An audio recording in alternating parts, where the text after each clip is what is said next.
Buenas tardes, vamos a comenzar con nuestro panel 3, Samuel Beckett y el lenguaje, literatura, recepción y traducción. Uno de los participantes no pudo llegar, Nasir Mohamed, entonces a lo mejor tenemos un poco más de tiempo para nuestros ponentes de esta tarde. Bueno, vamos a empezar con Gerardo Villegas, Beckett en México. Gerardo Villegas es editor, documentalista y escritor, es fundador de Pleroma Ediciones y ha publicado principalmente en torno a la figura sobre Nietzsche, George Bataille, Elizondo y Samuel Beckett, mismas que han merecido reconocimiento nacional e internacional. Es director del documental Samuel Beckett Centenario, TV UNAM 2006, produjo y adaptó La última cinta de Krapp y adaptó Final de partida.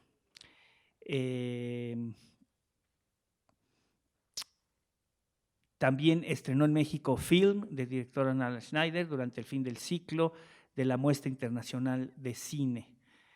Le dejamos la palabra a Gerardo Villegas. Si quieres, a ver si está prendido. Ya está. Hola, muy buenos días. Muchísimas gracias. Antes que nada, quiero agradecer a la Universidad Nacional Autónoma de México, que es mi alma mater, por recibirnos el día de hoy. También a la doctora Luz María Sánchez por su generosidad y su heroísmo por traer a México un evento que es bastante importante a nivel mundial y atraer invitados tan distinguidos y tan imponentes como los que nos han acompañado el día de hoy. Es un público muy vasto, bastante docto. Y bueno, yo les traigo una muestra del trabajo que se realiza en México. Particularmente mi experiencia en la obra beckettiana tiene que ver con el absoluto desconocimiento del contenido de la obra de Beckett, ¿no? En México regularmente siempre padecimos la diferencia del lenguaje respecto a las traducciones españolas que nos llegaban a México de la obra de Beckett, y no existe una tradición bilingüe masiva en este país. Entonces, la primera traducción que se hizo y que tiene un gran impacto en México es la de José Emilio Pacheco a la obra de Cómo es, que data de 1966, me parece, que es la primera aproximación al público mexicano común, al lector de a pie, de una obra que no tenía que ver mucho con la idiosincrasia mexicana. A pesar de que esto es publicado en los años 60 en México, los 60 en México tienen varias aristas, tienen varias capas. Una de ellas es precisamente la ruptura en el arte, la ruptura con el arte plástico, por ejemplo, del viejo régimen. Sin embargo, el desafío que provocó Beckett para los públicos tanto especializados en el ámbito literario y en el ámbito estético en general, fue de una recepción prácticamente gélida. La obra de Beckett en México se fue conociendo años después de la traducción de José Emilio Pacheco, que curiosamente existió en una colección dedicada estrictamente a escritores mexicanos, una colección de una editorial llamada Joaquín Mortiz, en donde publicaron grandes títulos clásicos actuales de nuestra literatura, el caso, por ejemplo, de Farabev, de Salvador Elizondo, de 1965, de Perfil, de José Agustín, que inaugura un lenguaje y una aventura literaria que hasta la fecha nos acompaña. Sin embargo, este título es muy sui generis, no hay una razón clara por la cual un escritor irlandés que todavía no había sido galardonado con el Nobel, estaba publicado dentro de una colección estricta y tradicionalmente dedicada a escritores mexicanos. Y bueno, para lo que fue posteriormente los años 70, vinieron una serie de autores que lo trataron de importar, pero siempre existió un desorden absoluto respecto a la forma de cómo editarlo. No había una tradición canónica de de incluir, por ejemplo, una bibliografía en las publicaciones, no había un estudio crítico de la obra, entonces en la recepción en México siempre fue muy caótica. Las adaptaciones de teatro que se hacían regularmente eran muy a modo de los directores, muy a modo del actor, cada quien se apropiaba de su propia, perdón, de su visión de Beckett, y siempre tuvimos un Beckett confuso, siempre hay un tufo muy influenciado por el cine de Buñuel, particularmente en Los Olvidados, un personaje que representa tiene una similitud muy particular con los viejos de Godot, con el propio Krapp, pero México no estaba preparado, y también por su idiosincrasia católica, para enfrentarse a un lenguaje que no expresaba linealmente nada, que no correspondía tampoco, ni tenía tradición naturalista, ni tradición de la novela de la Revolución Mexicana, ni del romanticismo, ni del modernismo latinoamericano. Prácticamente se estaba enfrentando a algo desconocido, y fue gracias a la visión de Salvador Novo, que encarga a tres creadores, a Alejandro Jodorowsky, a Juan José Gurrola y a Héctor Ortega, que monten un Godot. Esto fue en el año 56, 57, y bueno, esa es la inauguración no solamente de la llegada de Beckett a México, sino que también esos tres personajes inauguran el teatro moderno. Beckett siempre ha sido un tema para México, siempre los escritores mexicanos nos hemos aproximado a su obra, siempre hemos tratado de comprenderla, y uno de de las formas en las cuales se puede aproximar a ese universo nebuloso que es la obra de Beckett es a través del diálogo. Para el centenario de 2006 tuve la idea de hacer un documental que registrara más o menos el estatus de la cultura de nuestro país en ese momento, con escritores que tenían relevancia, que abarcaban un par de generaciones, algunos de ellos muy destacados, algunos de ellos incluso, bueno, uno de ellos ha muerto ya, y a través de unas conversaciones que fueron grabadas, nuestra intención de este programa de televisión, que fue producido por la universidad, era llevar a las nuevas generaciones, a través de las conversaciones entre escritores, darles una pista de qué era Beckett, darle una pista a los jóvenes de hace 10 años que eran universitarios, estudiantes de 20 años que hoy tienen 30, que estaban en una situación sociopolítica muy compleja, y que siempre la universidad en ese sentido tiene la urgencia y la necesidad de participar como una auriga, es decir, como un guía que en este caso, si no puede proveer de las armas de traducciones, de ediciones canónicas y sobre todo accesibles al público, uno de los vehículos que adoptamos fue la televisión universitaria, que se inauguró en ese año, y hicimos un experimento también homenajeando un poco las formas escénicas de Beckett. De ello quedó el testimonio de este programa de televisión que se llamó Samuel Beckett Centenario, y que tuvo una acogida bastante generosa de parte del público, porque fue dirigido a jóvenes, pero los participantes de este pequeño programa son escritores, todos ellos reconocidos en nuestro ámbito cultural. Hay editores, hay algunos directores de teatro, hay algunos iluminadores, y músicos también participaron de esto, y la finalidad era llevar a las plazas, como aquí afuera, por ejemplo, se montó una pantalla y se proyectó el documental en una noche.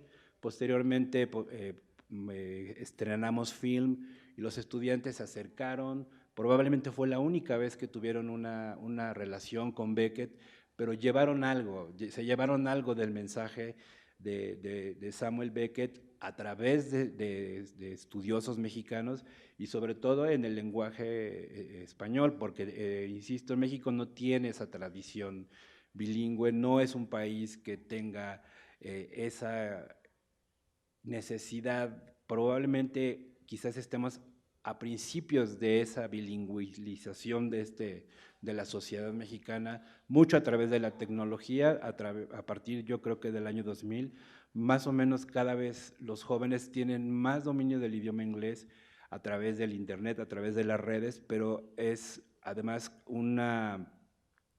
existe una profecía que tanto el inglés como el español se iban a diluir en un solo idioma, y bueno, eso lo estamos viendo apenas el principio de ese cataclismo o de ese futuro del lenguaje que viene, y la obra de Beckett en ese sentido pues está descrita en español para las personas de habla española y con elementos también inspirados en su obra original. Les voy a mostrar el programa, dura unos 15-20 minutos, espero que lo disfruten y posteriormente pasaremos a una serie de consideraciones.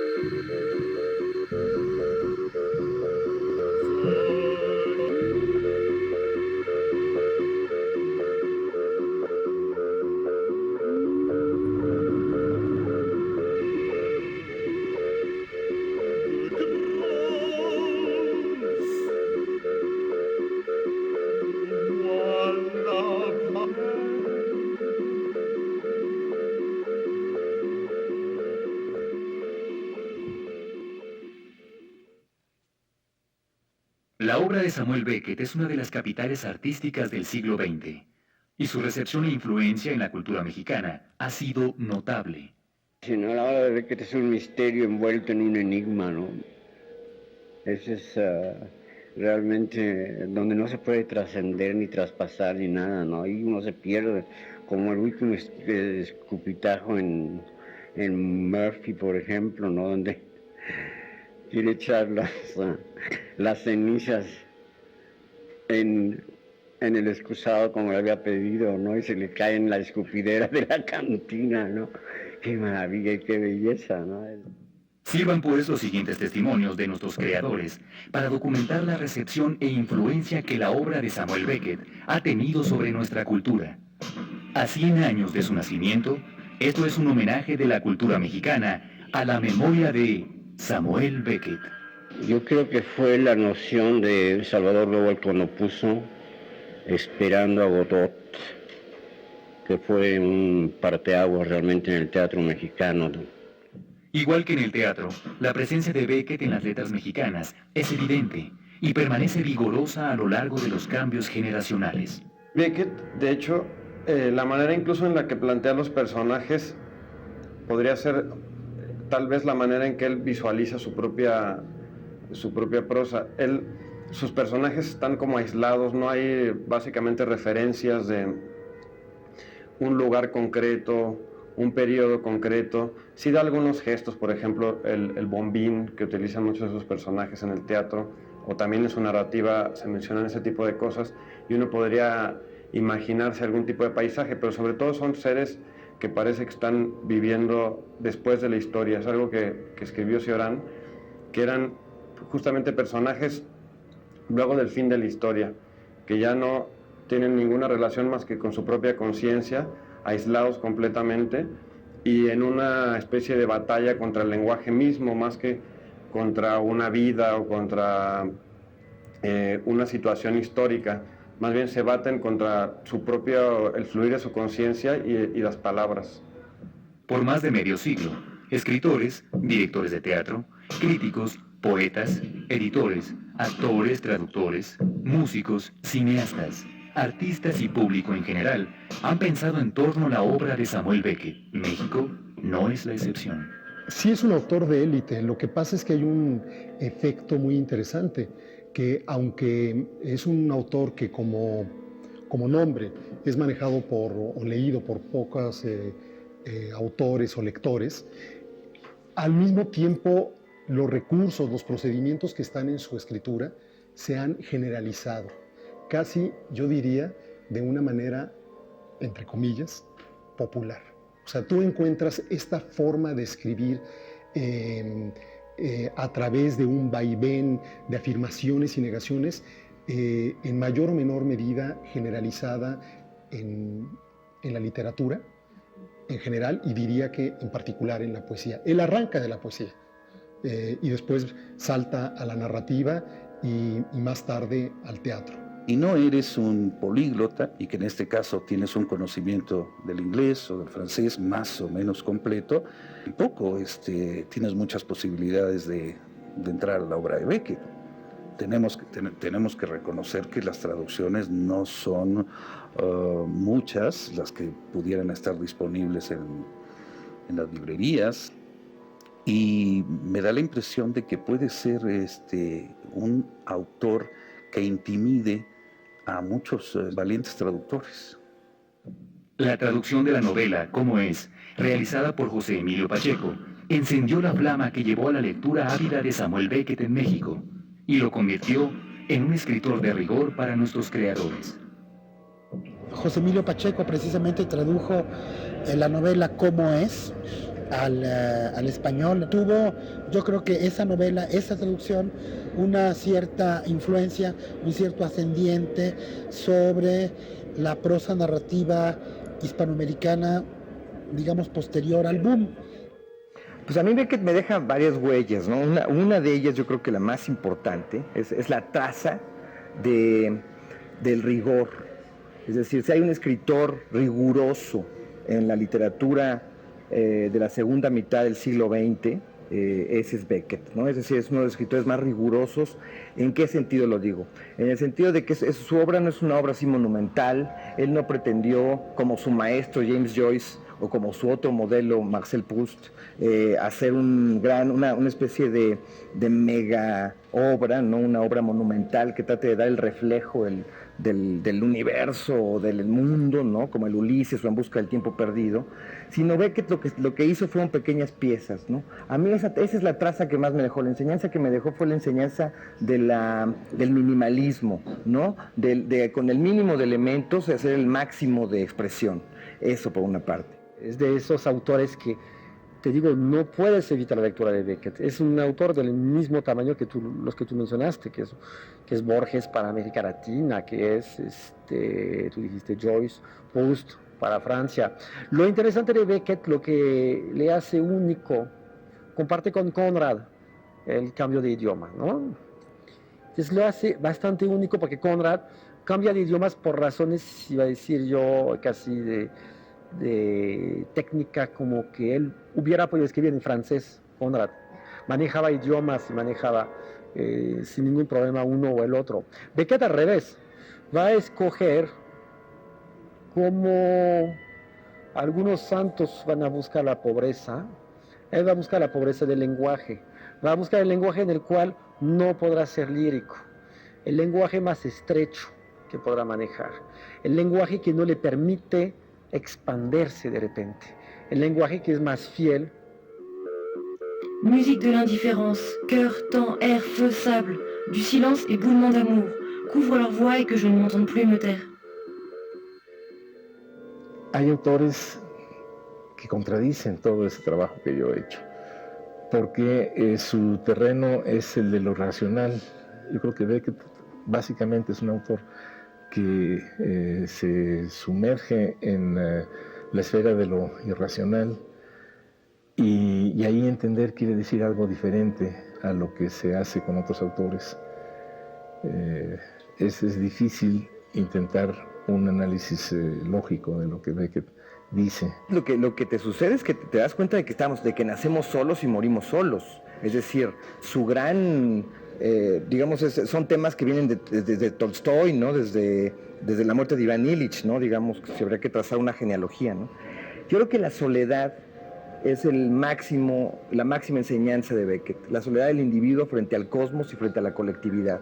Es decir, no es casual que todos sus personajes, o que la mayoría de los personajes sean seres solitarios, o que sean seres que están monologando, y que siempre tienen la nostalgia de algo que se perdió.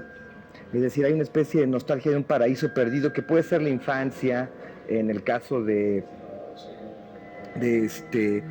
de Wadsworth Howe, sobre todo en su última trilogía de textos breves, Wadsworth Howe, Il Sin, Il Sed y Company, si mal no recuerdo. En esos tres textos lo que hay es una nostalgia de la pérdida, ¿no? Es una especie de en busca del tiempo perdido minimalista, ¿no? Así reducido a su mínima expresión. Y es la nostalgia de la infancia perdida, la nostalgia de una felicidad que alguna vez estuvo ahí, como en el cuento Primer Amor, que es un cuento de los años 40, pero que publicó mucho después. Bois seul, bouffe, brûle, fornique, crève, seul comme devant, les absents sont morts, les présents puent. Sors tes yeux, détourne-les sur les roseaux. Se taquine-t-il ou les haille? Pas la peine, il y a le vent et l'état de veille.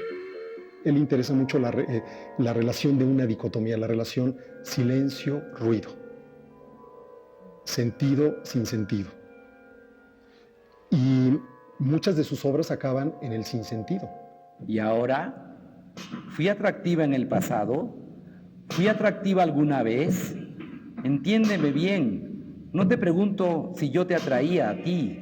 Eso de sobra lo sabemos. Te pregunto si yo te parecía atractiva en alguna época. ¿No? ¿No puedes?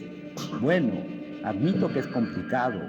De momento, ya has hecho más que suficiente. Ahora acuéstate y relájate. No volveré a molestarte a no ser que me vea obligada a ello. Solo saber que estás allí, a la escucha, es más que suficiente. Creo que hay una experiencia doble al leer a Beckett. Lo que tenemos es la experiencia de lectura mientras está sucediendo, que es maravillosa, sorprendente, y una experiencia del haber leído a Beckett. El convertirse ya en beckettiano sucede después, cuando ya recuerdas a Beckett, cuando de verdad te lo puedes apropiar si es que esto acaba de suceder en algún momento. Entonces, existe esa experiencia de acercarse, de sumergirse en Beckett, quizá en ningún otro autor sea tan apropiada la palabra, sumergirse en este mundo verbal, cada vez más arriesgado, con el que nunca se conformó, y otra es la de recordar, la de sintetizar, la de hacer un Beckett propio, la de tener tu Beckett, ¿no? Y creo que esa es la importante, la de haberse apropiado de un Beckett, haberlo recordado y haber traicionado el texto para hacértelo propio, ¿no? Para lograr hacer tu propio Beckett. Es un autor para gente que lee, en efecto, es un autor difícil pero no imposible, y es un autor que, a pesar del mundo un poco brumoso, abstracto, desolado en el que se mueve, logra tener momentos de gran intensidad, de gran vivacidad, de gran tensión.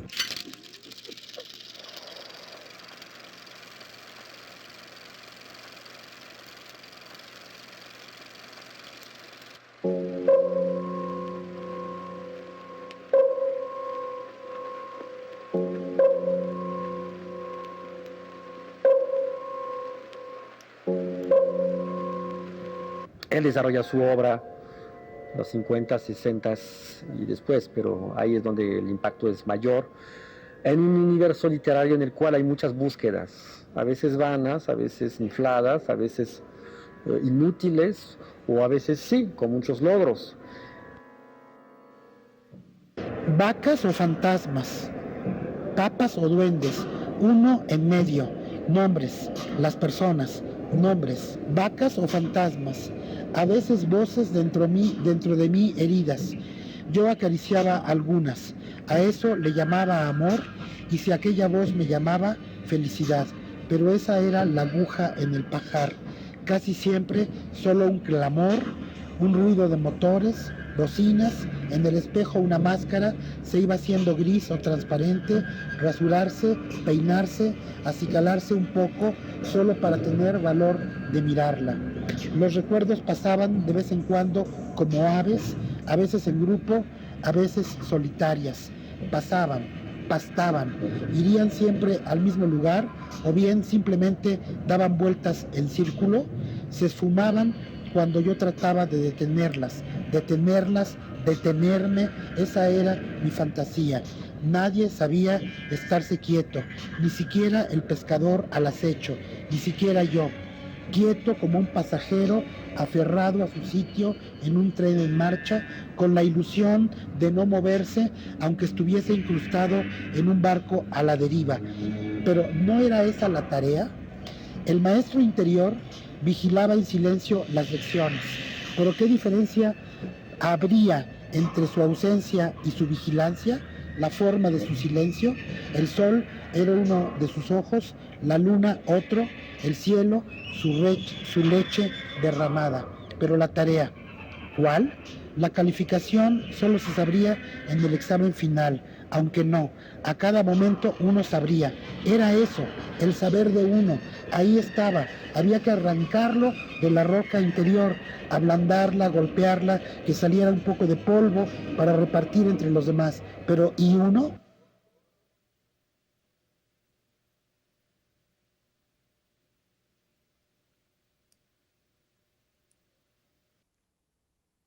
Sus aportes para mí son fundamentalmente en tres planos. Uno, el moral, tal cual, es decir, una figura de escritor ajeno a todo aquello que no es estrictamente de su labor artística. Después, una visión del mundo, se podría decir desencantada, pero que a la vez es completamente risueña, porque es un poco reírse de la miseria de la condición humana. Y por otro lado, el trabajo estilístico estrictamente, que es una literatura al límite, una prosa sin ningún tipo de concesiones, que no hace ningún tipo de concesión, que se concentra en las posibilidades expresivas de la lengua y justamente que trata de extraer lo expresivo de algo lacónico, muy concentrado, y que creo que también es uno de los pocos autores que hizo textos de primera categoría y de los fundamentales de su obra en los últimos años de su vida, donde están textos que no son los más célebres, pero que probablemente sean sus aportes más radicales a la literatura contemporánea. Las palabras nos abandonan. Hay momentos en que incluso las palabras nos abandonan. ¿No pasa eso con frecuencia? Que a veces incluso las palabras nos abandonan. Entonces, ¿qué tiene uno que hacer para que vuelvan de nuevo? Cepillar y peinar el pelo si es que aún no se ha hecho. Arreglarse las uñas si necesitan ser arregladas. Estas cosas te ayudan a pasar los malos ratos. Eso es lo que quiero decir. Es todo lo que quiero decir. Mi relación con Beckett siguió después en la última cinta de Krapp, que me gustó muchísimo. No recuerdo quién hizo el actor, pero me encantaba esa obra. Lo hice en televisión en los 60, cuando Margarita López Portillo dirigió una cosa de radio y televisión, o de cine y televisión, cinematografía, ¿no? En uno de esos programas. También filmé otro que se llamaba Sombras, donde me acuerdo que la obra de televisión te decía que no subieras el sonido, todo en grises, ¿no? Acabo de ver ahorita en la televisión, en internet, una obra que se llama Square One o algo así, donde, en QuickTime, ¿no? Ese silencio que se expresa muchísimo en las obras de ficción, en los textos mínimos también, porque no hay que olvidar esa parte también muy bella de los textos mínimos de Beckett. Su físico es extraordinario, tiene un físico un poco como de halcón, de águila, con esos ojos penetrantes, una cresta, porque el pelo lo tiene siempre como parado, una cresta, una mirada profunda, la nariz aguileña, las arrugas que tiene. Yo diría que es uno de esos rarísimos casos en donde la figura, la fisonomía, corresponde de una manera extraordinaria a la obra.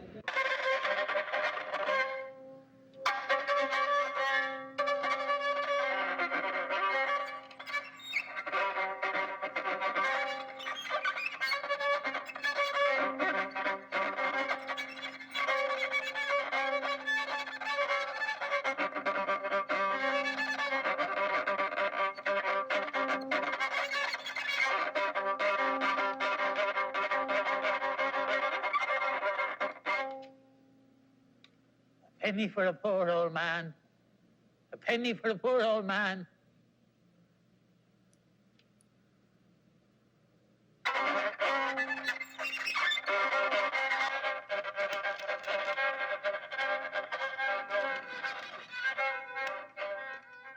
No puedo contestar.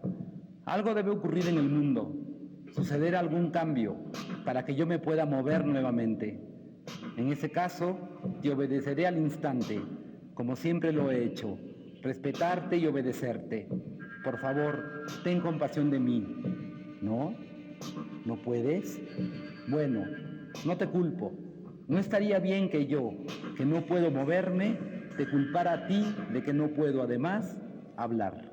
Beckett de alguna manera encarna las decepciones y las frustraciones y los secretos triunfos del hombre contemporáneo. Pues clasificable en el margen, en la periferia. Beckett es lo que está vivo debajo de la piedra. Beckett es lo que fluye a pesar de los diques, y Beckett es también lo que respiramos.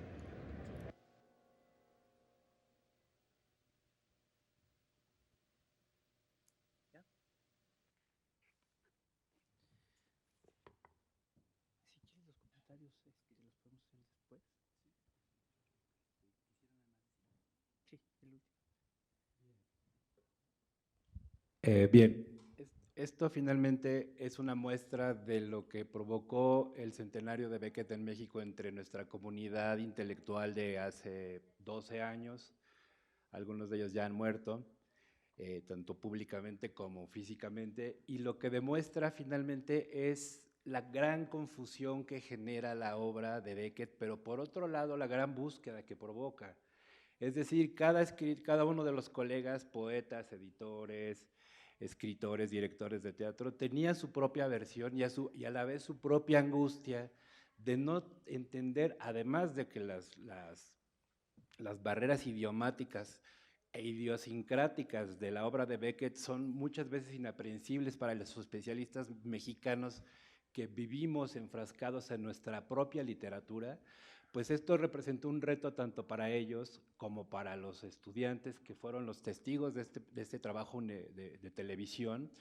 Y la herencia que dejó fue que a partir de estas discusiones, de esta suerte como de diálogo beckettiano entre uno que dice que parece un pájaro, otro que habla que dice que está angustiado, otro que dice que le cae muy bien, finalmente hubo un legado que ocurrió a partir de todas estas disertaciones, que fue la publicación de la Guía Crítica de la Poesía de Samuel Beckett, publicada por la UNAM, por la UAMIC, por el Conaculta, escrita por Pablo Sig, publicada por mí también, que es el primer esfuerzo que se hizo en México por darle un orden a la obra de Beckett. Es decir, para la realización de este libro se llevó a cabo una investigación privada que posteriormente las instituciones abrazaron, y el motivo fundamental era poner en orden un catálogo de poesía de Beckett desde 1929 hasta su muerte. Y este libro finalmente es la herencia tácita del objeto que quedó de todas estas disertaciones, y posteriormente se llevó a cabo la publicación de un dossier ya con opiniones de un corte más libre, es decir, ensayos ya más de crítica literaria, publicado por la Universidad Autónoma Metropolitana, que también está involucrada en este coloquio. Y esa fue la concreción y el resultado final. Después también hubo un montaje de Crab's Last Tape, no tan bueno como el de Joe Broderick de ayer, pero que tuvo la fortuna de durar un año en cartelera, cosa que en México es absolutamente imposible. De por sí el teatro cotidianamente naufraga a las 3 semanas. Un Beckett en México que dure un año es algo que dura, y en dos teatros importantes, el Teatro Casa de la Paz y el Teatro Helénico, no es poca cosa, fue un gran logro, es el pequeño aporte que hace su servidor Gerardo Villegas en colaboración con la Universidad Autónoma Metropolitana y con la UNAM y con el Conaculta, que es lo que habló por México en el centenario. Se exportó y se mandaron algunos ejemplares a España con muy buena fortuna de parte de la crítica, y la herencia de todo esto es que estos libros están agotados, pero están disponibles en la página www.pleroma.com.mx. Posteriormente les pasamos el link para que los puedan consultar de manera digital y de manera gratuita sin ningún tipo de paga. Es decir, la confusión que generó la obra de Beckett finalmente tuvo un orden, una taxonomía que fue este proyecto de la poesía, y seguimos buscando el significado a través de las confusiones, que finalmente es uno de los legados que dejó la obra de Beckett en la cultura mexicana. Muchas gracias.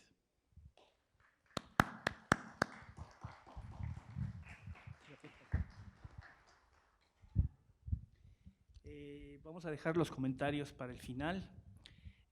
Ahora vamos con la ponencia de Waqas Mirza, la autotraducción de los pronombres personales en la trilogía de Beckett. Él es académico bilingüe, estudió literatura y lenguas francesas e inglesas. Después de obtener su licenciatura y maestría en Suiza, University of Geneva, decidió trasladarse al Reino Unido, donde actualmente se dedica al doctorado en la Universidad de Oxford.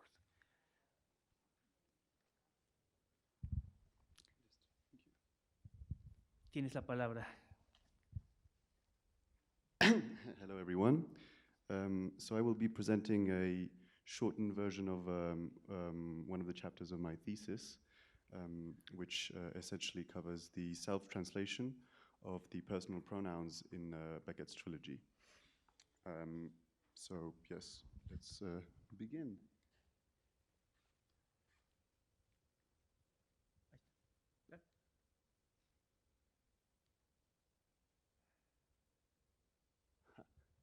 Right.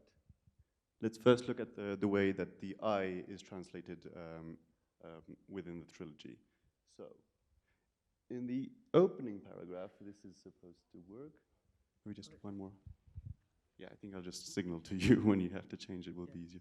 So, in the opening paragraph of the trilogy, Molloy exposes the cryptic motifs which lie behind his narrative.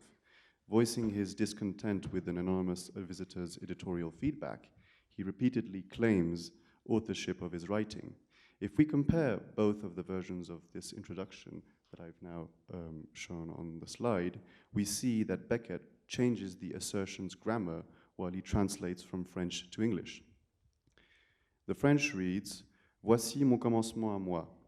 Ils vont quand même le garder si j'ai bien compris. Je me suis donné du mal. Le voici.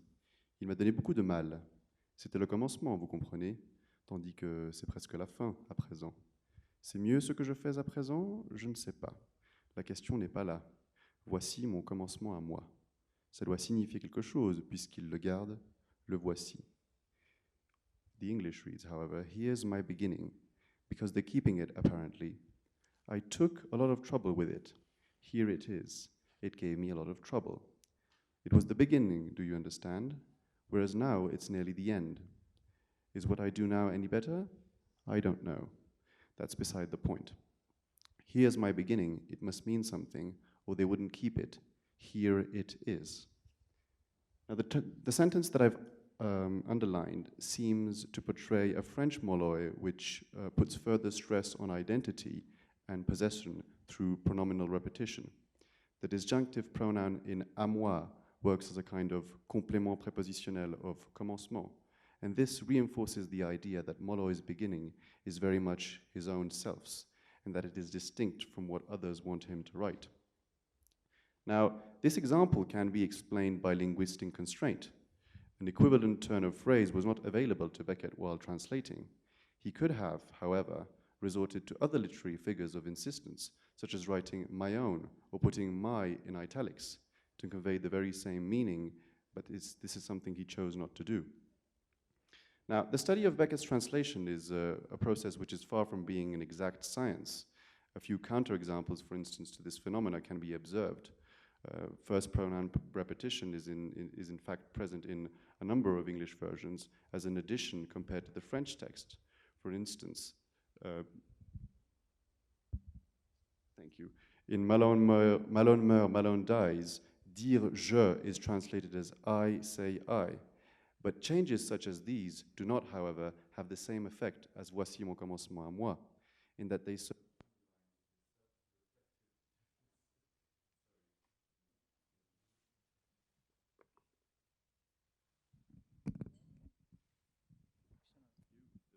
switch. There we go. Thank you. They do not have the same effect because they serve to underline the self-reflective nature of the narrator's utterance. Furthermore, translation shifts, which emphasize self-assertion as the one I showed previously, occur much more frequently than in the opposite direction. This phenomenon of greater emphasis in the French text compared to the English one is one of my focuses in this chapter. In fact, I argue that Beckett's choices regarding pronoun translation account for differences in meaning between the French and the English version of the texts. The use of pronouns in French contributes to a stronger assertiveness of the narratorial self, and ultimately, this has an effect on reader inclusivity. First, I will examine the way the narrators in both languages assert themselves through various pronouns, in particular the translation of the narratorial French je to the English pronouns you and they. Then I will consider the general statements made by the narrators and their addresses to the reader, in particular the translation of the French impersonal on into the English impersonal one and the impersonal you. In French, the narrator seems to be much more self-assertive, whereas the English seems more reluctant to speak of himself. At times, he is even reduced to his characteristics or to elements associated to him. In this interesting example from L'Innommable, The Unnameable, we see Beckett portraying a more self-effaced narrator in English. These novels contain the narrator's memories of life as a limbless being in a jar, cared for by a woman named Marie. And his interpretation of her behavior, as you can see here, radically differs in the following excerpts, in particular with regard to the way he believes that she perceives him. As it is regularly the case, I will underline the difference in the pronoun, which does not appear here. Forgive me for this. Le premier regard est pour moi, in the French version of the Innommable, is translated into her first look is for the jar. So Beckett replaces the first person pronoun with the jar. Now this change allows for two different potential readings, which both involve a kind of metonymic process, namely the reduction of the unnamable's identity to the recipient which contains him. Firstly, it could be the way he actually perceives himself, in which case the French unnamable comes off as more self-assertive than the English one. Secondly, this designation could in fact originate from Marie herself, the owner of the regard. If the latter is true, then in this sentence the narrator could be doing one of either two things. He could be quoting her thoughts through free speech, or he could have come to kind of internalize this idea that he projects onto her. In both cases, the reading points towards a self-effacement of the English unnamable compared to the French. And this contributes to the idea that the English narrators have a tendency to be less self-assertive than the French ones, because these examples, such as this one, are not matched by an equal number of shifts in the opposite direction.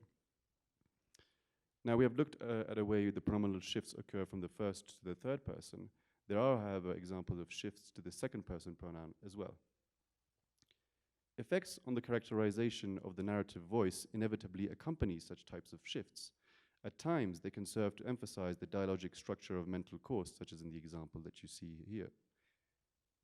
Speaking of the fact that Mahoud and Worm have now become memories to him, the narrator of The Unnamable says, Je ne l'ai jamais vu, pourtant je m'en souviens, pour en avoir parlé, j'ai dû en parler, les mêmes mots reviennent et ce sont mes souvenirs. In English, however, he claims, I never saw him, and yet I remember having talked about him, I must have talked about him, the same words recur and they are your memories. Here, there's no clear indication of a self-address, as there could have been in previous examples, which are present in my extended chapter. There is no je me disais, I said to myself. Furthermore, the shift occurs only on the last pronoun, whereas all of the others remain in the first. By changing the attribution of the memories from the unnamable in the French to a you in the second, Beckett accentuates the sense of otherness. And because its referent is ambiguous, three interpretive hypotheses here must be considered. First, the narrator could be addressing a character within the story. Secondly, he could be talking simply to himself. Third, the narrator could be addressing a narratee, a kind of fictive reader, in which case the sentence can be read as a metalepsis. Now, based on our knowledge of the book, it is safe to brush aside the third reading. However, the first two assumptions remain valuable keys for interpretation, and favoring one over the other seems pretty much impossible. both interpretations, in fact, remain viable, and in any case, the self represented is evidently fragmented, whether a narrator is transcribing a character's thought process through free indirect speech, or whether the narrator's consciousness is divided and he is speaking to himself. So these phenomenal shifts also contribute to show that the French narrators are more self-assertive than their self-effaced English counterparts. Furthermore, a reading of the narrative voice as a compound of other voices is more applicable to the texts that have been translated. Indeed, the narrators in the English version struggle more intensely with a kind of divided consciousness, thereby portraying a self more fragmented than the French narrators, whose selves are more coherent. And ultimately, this has an effect on the intelligibility of the text, which can either distance or elicit the reader. So by looking at the translation of Beckett's first-person pronoun in the French version, we see that he has he accentuates the assertiveness of the self in the English counterpart. And three tendencies have been isolated in this previous section of his translation of Je. First, the fact that the English version often reduces the narrators to its constituents by objectifying or anonymizing them. Secondly, it emphasizes the fragmentation of the self through regularly shifting the French first-person pronoun to the second or third. And a third point, which is not covered here, but is covered in the extended version of this paper, is that Beckett recurrently chooses to omit content in Je while translating into English. All of these characteristics, again, emphasize the fuller and more complex characters in the French version. And the English version often suggests that the narrator's struggle with a divided consciousness is in fact tougher. The French puts less emphasis, for instance, on presenting the narrative voice as a compound of other voices. Ultimately, the relationship between the reader and the text is affected as well, because the effort required by him or her to interpret the text and construct the same image of the narrative self in English makes it more inclusive. Now let's take a look at how Beckett translates other pronouns than je, the way that he translates the other. A great deal of attention has been given to the French pronoun on. Benveniste, for instance, referred to it as la non-personne, la troisième personne, which expresses a généralité indécise. The English pronoun one has also been studied extensively, and it shares all of the French on's features. Furthermore, the impersonal one shares these same linguistic features with the impersonal you, which is considered as its colloquial equivalent. So all three pronouns are equivalent in their two main functions. Semantically, they all serve to convey genericity, and pragmatically, they all behave similarly with regard to reference, inclusivity, and exclusivity. One big difference is, of course, the disparity in their social-linguistic occurrences. It may indeed be argued that, or maybe indeed be tempting to argue that you is the most direct translation available to Beckett while translating on, since one seems to be more commonly associated with formal registers or aristocratic characters. We will come back to this example to look at how he translates the on here. There are, however, a few counterexamples to this argument. Beckett does in fact also use one in his translations. The impersonal use of the pronoun one is actually found in an excerpt from L'Innommable, the Innameable, when Beckett translates the sentence « Peut-on parler d'une voix dans ces conditions? Sans doute que non. » into « May one speak of a voice in these conditions?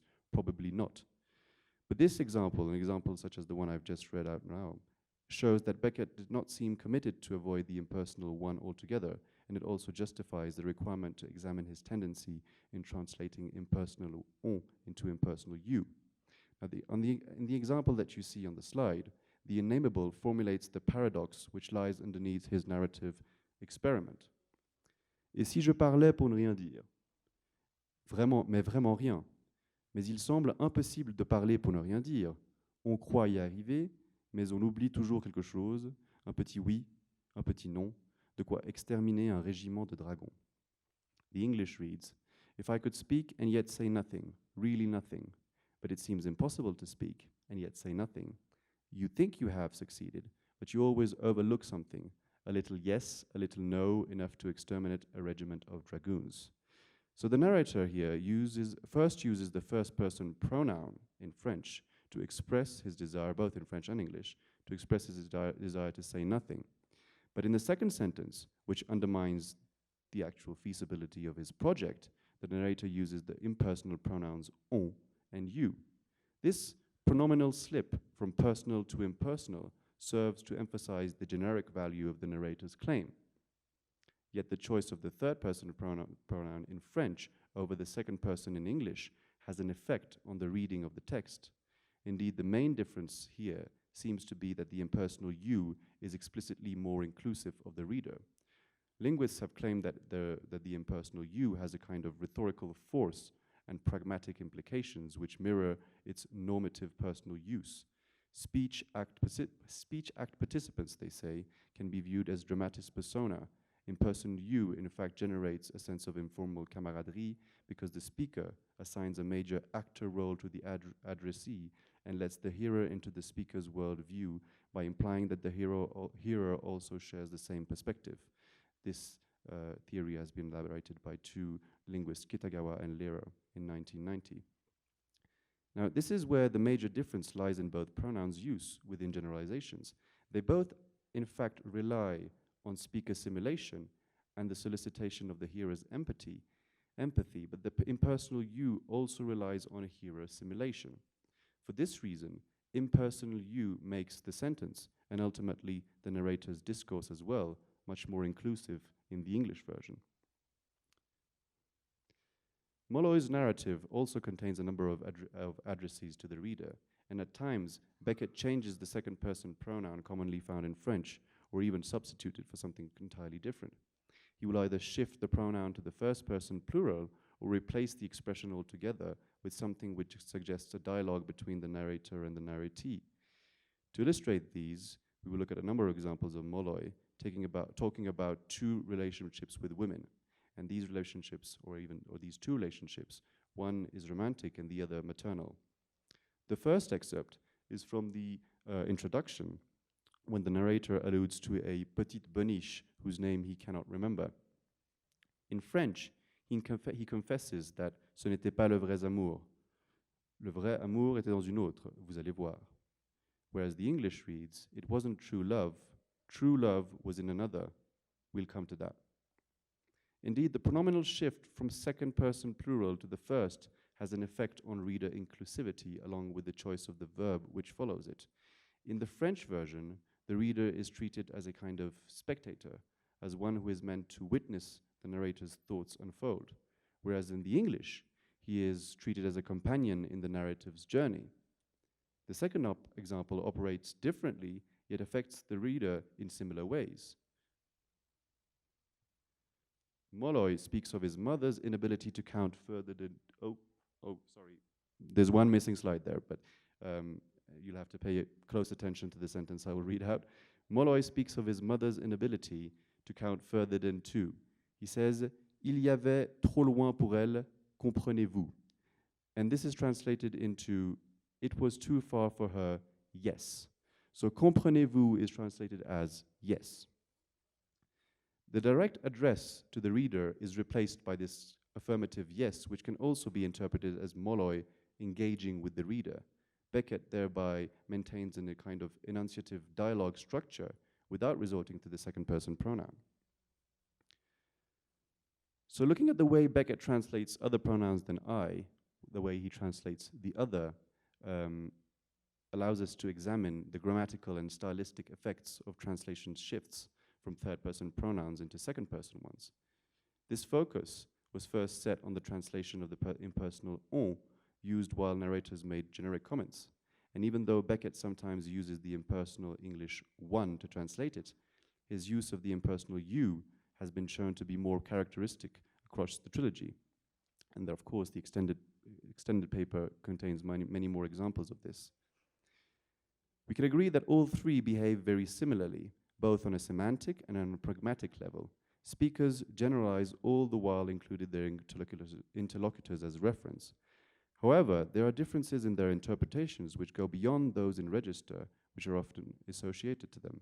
Using the generic you to translate them instead of one makes the text explicitly more inclusive of the reader, and both of these pronouns' uses within generalization rely on speaker simulation and the hearer empathy solicitation. However, you also relies on hearer assimilation.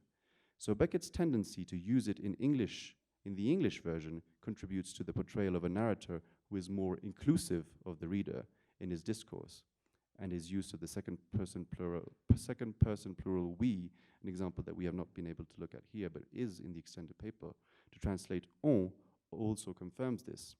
By doing so, he accentuates the explicitness of reader inclusivity even more.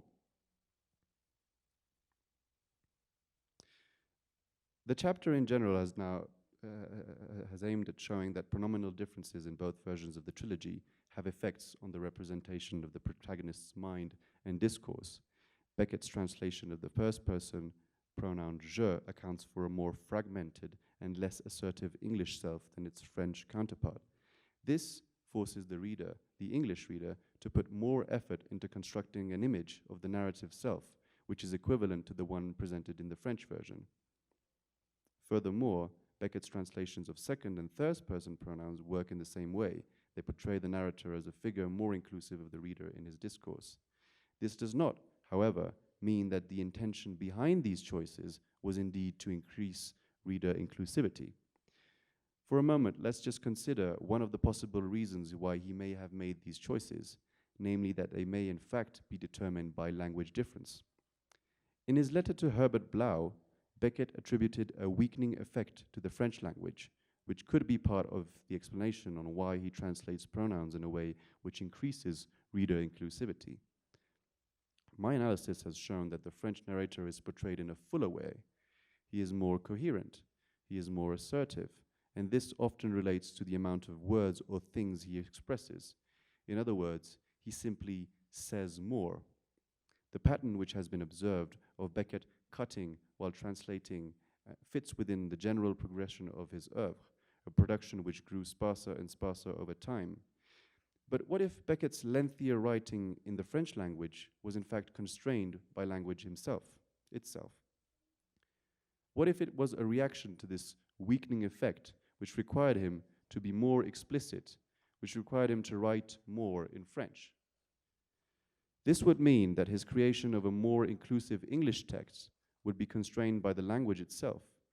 It would in fact mean that Beckett makes English characters more inclusive of the readers because the English language itself is more inclusive than French. So if we take a step back and observe this, we realize that at the heart of the issue there lies Beckett's relationship with language differences and their potential to represent a fictional self. Let's look at Molloy, for instance. Beckett wrote two texts in which Molloy's self is represented. One text in French and the other in English. This leaves the bilingual reader with two potential readings. The French Molloy and the English Molloy can either be the same character or two distinct ones. If they are indeed the same, then Beckett's project would consist of writing the concept of Molloy's self in both languages. It would be a sort of bilingual transcription of a unique self. If they are, however, different, the author's enterprise changes along with it. He would be the creator of two characters with two different selves, the French Molloy and the English Molloy. The question therefore becomes, are both of these selves linguistically constrained versions of some sort of overarching Beckettian concept of the self? Or does he believe that the concept of self itself exists within language itself, and then the English concept of the self differs completely from the French one? If the first is true, then the shifts that have been analyzed in this paper, chapter extended or shortened version, account for a kind of transformation of the self. But if instead the second theory is true, rather than submitting the self to a transformation, Beckett is altering it. He is submitting the self to the presence of another. Thank you very much.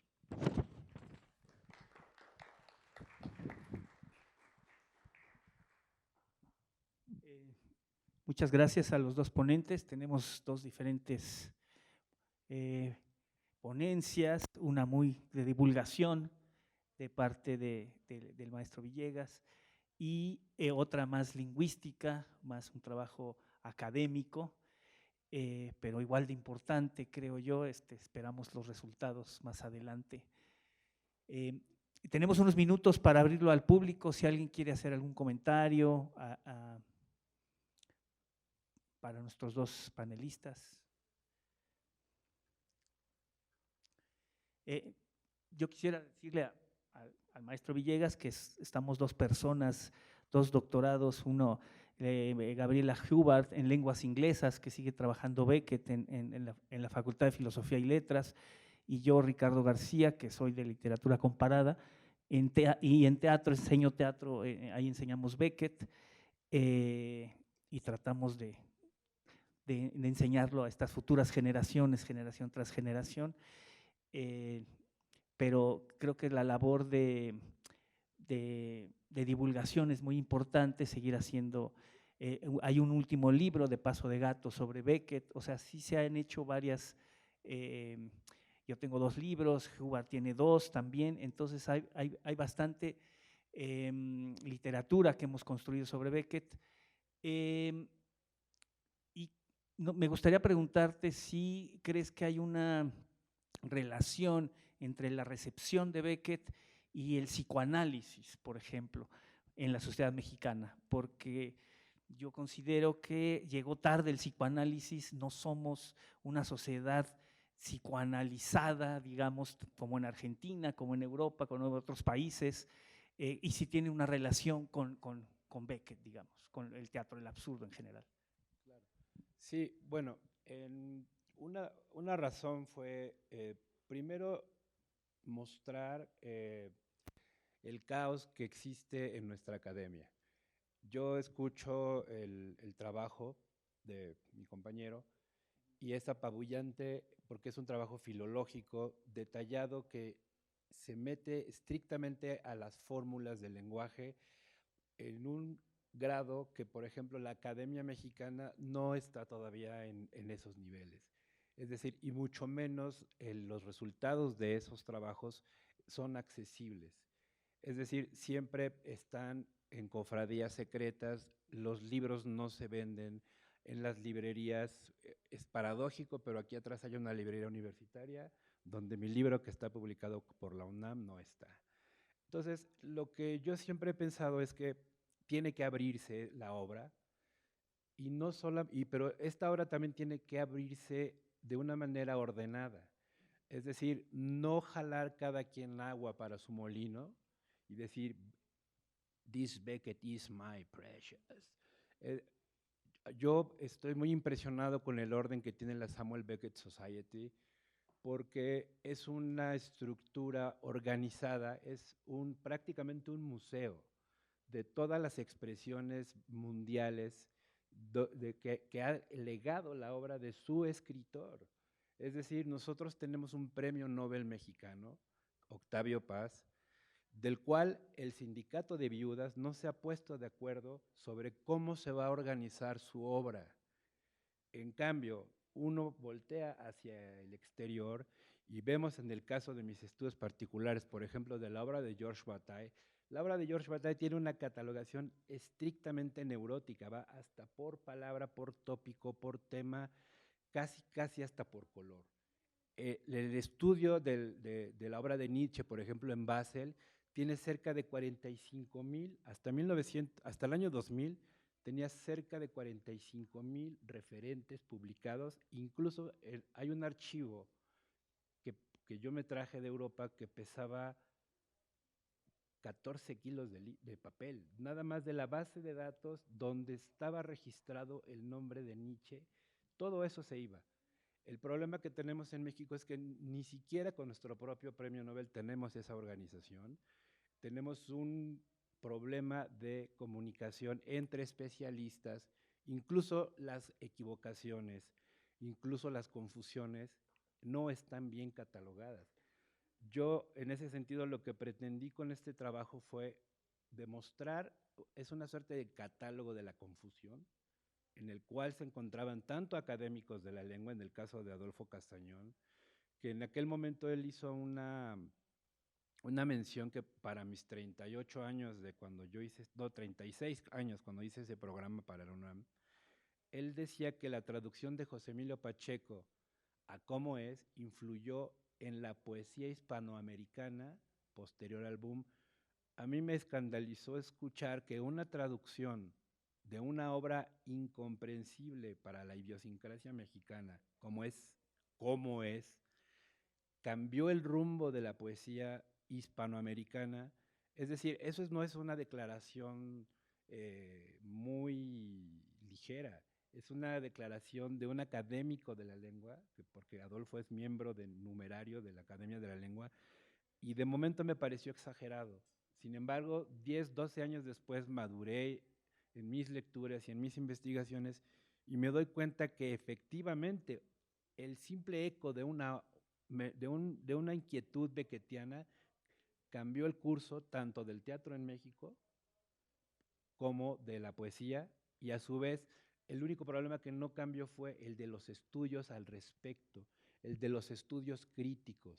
¿Por qué? Porque vivimos una dictadura de Genaro Talents durante 20, 30 años, de la cual seguimos siendo beneficiarios y a la vez seguimos siendo víctimas, donde ofrecía libros que no tenían el rigor académico, como el que acabamos de ver, que es absolutamente asombroso.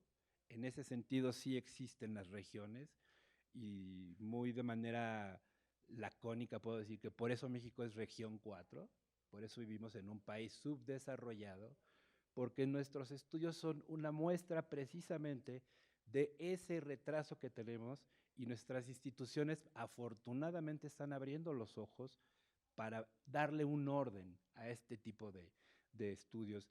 Uno de mis sueños, como diría Martin Luther King, I have a dream, es que México tuviera también la disciplina por institución de llevar a cabo una taxonomía, en este caso, como lo que está haciendo Luz María Sánchez, que hizo y que fue lo que logró parte de toda esta experiencia, de llevar los estudios beckettianos mexicanos, pero en un orden crítico, es decir, desde la legendaria, el día en el que Salvador Novo estuvo en París y vio Godot, ¿qué día fue ese momento? ¿En qué teatro? Probablemente de quién fue acompañado y cuáles fueron sus palabras. Ese trabajo no se ha hecho, no lo ha hecho Paso de Gato, no lo ha hecho la Universidad Nacional Autónoma de México. Yo lo hago en sueños, porque finalmente no hay testimonio de todo ello, pero es una invitación a seguir simple y llanamente tener un poco mayor de disciplina, y sobre todo las instituciones que están inspiradas, cuyo razón de ser, cuyo leitmotiv son los estudios, finalmente darles un orden que no es otra cuestión más que un orden cronológico o un orden genealógico, que no es tan difícil ese método, y después concatenar, o sea, concretizarlos en un pedazo de papel que pese 180 gramos de papel bond, y esto pueda encima de todo reproducirse y llegar a las manos de los jóvenes, llegar a las manos de los académicos, y sobre todo que haya un intercambio internacional donde nuestros estudios viajen a Estados Unidos, viajen a Londres, y exista este diálogo que es precisamente este. Ahora, respecto a que México llega tarde al psicoanálisis, justamente tuve una conversación con el gran Joe Broderick respecto a la banana en el caso de Crab. ¿Qué significa el hecho de la banana? Joe me decía muy sabiamente que es un alimento muy propio para un solitario, para un viejo que vive solo, preso de sus recuerdos.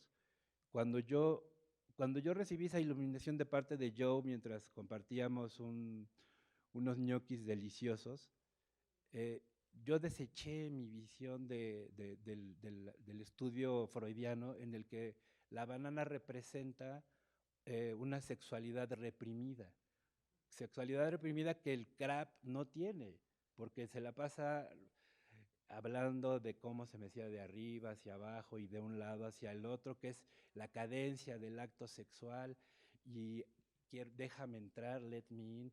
Entonces, yo llegué en mis estudios sobre los bananos hasta hacer un pequeño estudio sobre cómo la industria bananera destruyó América Latina para proveer a Europa de el fruto que ahora ya no es el banano, ahora es el aguacate. ahora ya no es el banano, ahora es el aguacate. Entonces, todos esos estudios demenciales sobre la maduración de los plátanos, yo le recomendé a Joe que lo envolviera en papel periódico, particularmente podría ser el Universal, pero quizás se le hubiera convertido en chayote. En ese sentido, todo eso también de cierta forma Beckett da para hacer estudios sociológicos respecto a la destrucción de las repúblicas bananeras, para hablar de Freud respecto a la sexualidad reprimida de un personaje que no la tiene y que finalmente es parte del catálogo de confusiones que genera Krapp, pero termino en este sentido diciendo, Beckett en ese sentido es lo que respiramos, es el leitmotiv por el cual muchos de nosotros jalamos agua para nuestro molino existencial, y con la intención no solamente de aprisionarlo en nuestro pecho, sino divulgarlo, es decir, que llegue a otras comunidades, no solamente a los postdoctores de una cofradía secreta, donde están entre ellos elucubrando cuántos libros van a publicar el próximo año, sino que llegue a los estudiantes, que son los que están caminando por aquí, que deberían de estar acá con nosotros. Terminamos. Muchas gracias. Sí, one question for...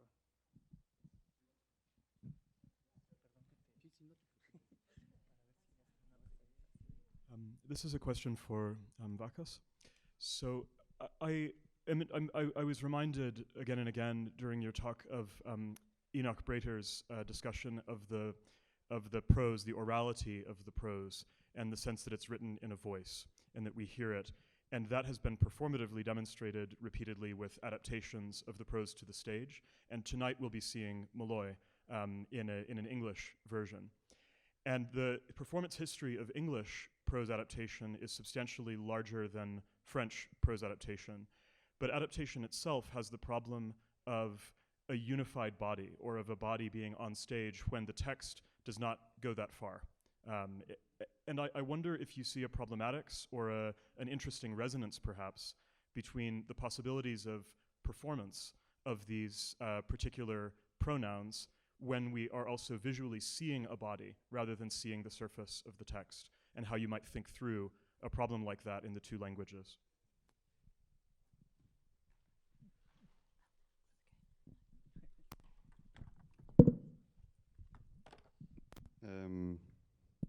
Thank you very much for your question, Nicholas. I didn't indeed, in fact, consider that, but you're right in underlying the fact that given the complexity of the body/self, or the relationship between body and self in the text, and particularly in the trilogy, and maybe the choice of Molloy as a stage, to be performed on stage, is revealing because he's the least problematic in that regard, is one which basically has to grapple with that question. So I think, as you said, the stage maybe pushes you to kind of not superficialize, but as we say in French, aplanir the problem, right? To yes, maybe simplify it a bit. But then I'm not sure it's that difficult to stay maybe not truer to the text, but to remain ambiguous in terms of representation of the body as the self. Because, for instance, in a text like Not I, mouth has traditionally been represented as just a mouth, and removing the corporal aspect, or at least the full bodiness of the character. So I think, yes, there would definitely be issues, and it would, of course, be very interesting to compare maybe, or look at how the adaptation on stage of the identities of the characters requires us as modern readers, as modern audiences, to give a bodily aspect to the characters, and so the I that we will be hearing tonight and seeing tonight is very clearly not the same as the I that we read in the text. But that doesn't necessarily mean that it's not the same œuvre, is it? Yeah. So yeah, I mean, it's always the same question with with Beckett. Are we really looking at what we think we are? Or are we really looking at the same text? Yes, I think it's a question which can only allow me to answer with other questions. But thank you for that.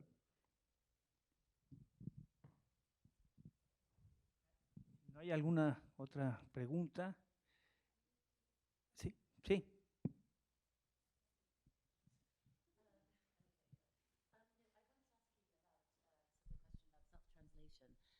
You spoke about the reader being treated as a spectator in French and as a companion in English, which I thought was interesting in the translation from all to you, perhaps, as well. But I wondered how you were using those words, companion and spectator, to perhaps think about the kind of phenomenology of self-translation itself. Beckett himself being a peculiar kind of reader of his own works, or the act of reading being kind of inscribed within self-translation. That is, self-translation being a kind of company or spectatorship, and what kind of thoughts you might have about how you're thinking about that different depiction of a reader and how that might kind of inscribe itself into the act of self-translation.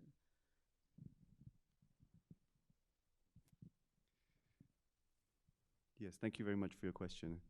I didn't think about, so if I understand correctly, your question is about the way I'm thinking of a general reader could also be applied to Beckett's Poetics himself, or Poetics itself in terms of translation.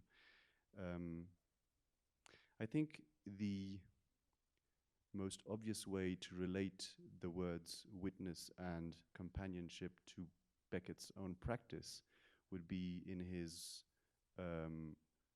regular, or at least very often resorting to cutting and adding and changing. So Beckett is very much a witness of his texts when translating and when reading, and then maybe becomes a companion to a reader or the reader, especially if you agree with my argument, which is that the English text is more inclusive. So from witness to French of his text, he becomes a companion to the reader while translating. I don't know if I answered the question, but thank you for that. That definitely does add a few sections to this chapter. Thank you very much. Pues, muchas gracias a Gerardo Villegas, a Waqas Mirza por sus ponencias, y con esto terminamos este panel.